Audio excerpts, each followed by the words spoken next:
विवाह पर शाशुघरे प्रथम थर सावित्री व्रत पालन करिसेंती मंटू छुरिया स्त्री। तेबे दर्शक बंधु आपण मानते समस्त जानिथिबे संबलपुरी कंठशिल्पी मंटू छुरिया तो आपण माने समस्त जानिथिबे।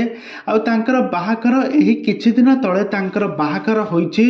संबलपुरी रीतिनीति अनुसार तांकर बाहाघर कार्यक्रम संपूर्ण होईछि। आउ आज तांक स्त्री प्रथम थर पई सावित्री व्रत केमिति कोन पालन करछंती आ तांक शाशुघरे से केमिति समय काटुछंती आज आसंतु ए वीडियो माध्यम रे संपूर्ण विवरण जानिबा।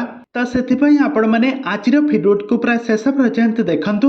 आउ यह पूर्व जदि आपण मैंने आम चैनल को सब्सक्राइब करि ताहाले सब्सक्राइब करी पाखर थिबा बेल आइकन को दबाई दियंतु। दर्शक बंधु आपण मानते समस्त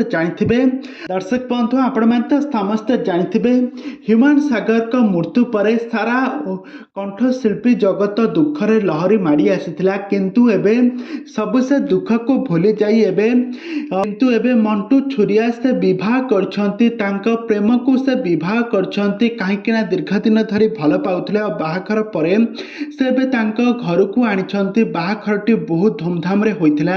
हॉलीवुड रो बहुत सारा सेलिब्रिटी माने तांका बाहाघर उपस्थित रही तांको कांग्रेचुलेशन जणाइथिले। आ तांकर वैवाहिक जीवन खुशीमय हेउ बोली मध्ये तांको आशीर्वाद करथिले।